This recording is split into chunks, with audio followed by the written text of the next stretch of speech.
बिस्मिल्लाहिर्रहमानिर्रहीम। अस्सलाम वालेकुम वरहमतुल्लाहि वबरकातुहू। व्यूअर्स, आपके साथी गुलाम मुस्तफ़ा एक नई वीडियो के साथ आपकी खिदमत में हाज़िर है। इससे पहले मैंने उस्ताद की कदर कीजिए के हवाले से एक वीडियो बनाई थी और उसमें मैंने डॉक्टर अल्लामा मोहम्मद इकबाल रहमतुल्लाह अलैह की वो मिसाल पेश की थी कि जब उन्हें सर का खिताब मिला तो उन्होंने वो खिताब उस वक्त तक लेने से इनकार कर दिया जब तक कि उनके उस्ताद मौलवी मीर हसन को शम्सुल उलमा का खिताब बाकायदा सियालकोट के अंदर एक तकरीब में बुला के नहीं दिया गया। तो आज उसी सिलसिले की ये कड़ी है कि पाकिस्तान के नोबल इनाम याफ्ता साइंटिस्ट डॉक्टर अब्दुल सलाम, जब उन्हें नोबल इनाम मिला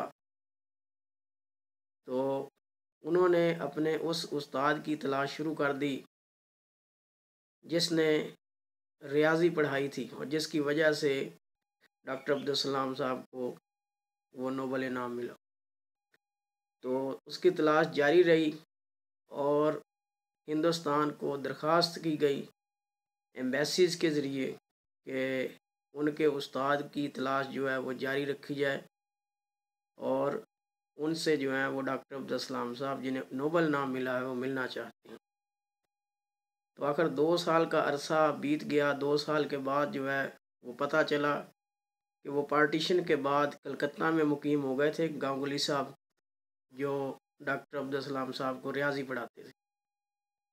तो बाद में फिर वीज़ा मिला तो गए हिंदुस्तान में, तो पता चला कि उनके उस्ताद गांगुली साहब जो हैं वो बिस्तर पर हैं, बड़े अलील हैं, उठ भी नहीं सकते। तो डॉक्टर अब्दुल सलाम उधर गए उनकी रहायश गाह पे और जाके जो है वो अपना नोबल इनाम उनको पेश किया कि सर ये आपकी वजह से है जो आपने मुझे रियाजी पढ़ाई थी, और साथ ही अपना नोबल इनाम जो है वो उनके गले में डाल दी।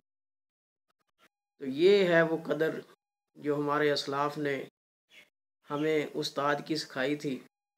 लेकिन अफसोस कि आज के दौर में हम ये कदर गंवा बैठे और हमने तालीम को जो है वो एक बिज़नेस, एक कारोबार समझ लिया और उस्ताद को महज एक जो है वो चंद अल्फाज पढ़ाने वाला जो है वो एक बंदा करार देकर उसकी कदरों कीमत खो दी।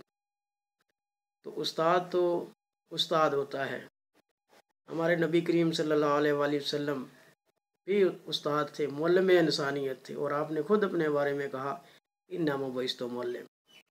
तो अल्लाह ताला हमें अपने असातिज़ा इकराम की कदर करने की तौफीक अता फरमाए। जिस तरह डॉक्टर अल्लामा इकबाल रहमतुल्लाह अलैह ने अपने उस्ताद मौलवी मीर हसन को शम्सुल उलमा का खिताब लेके दिया और जिस तरह डॉक्टर अब्दुल सलाम ने अपना नोबल इनाम अपने उस्ताद गांगुली के गले में जाकर डाला, तो इस तरह अल्लाह ताला हमें भी ये तौफीक दे कि जब भी हमें कामयाबी मिले तो हम इसका क्रेडिट अपने असातिज़ा इकराम को दें। Thank you so much to listen this video. अल्लाह हाफ़िज़।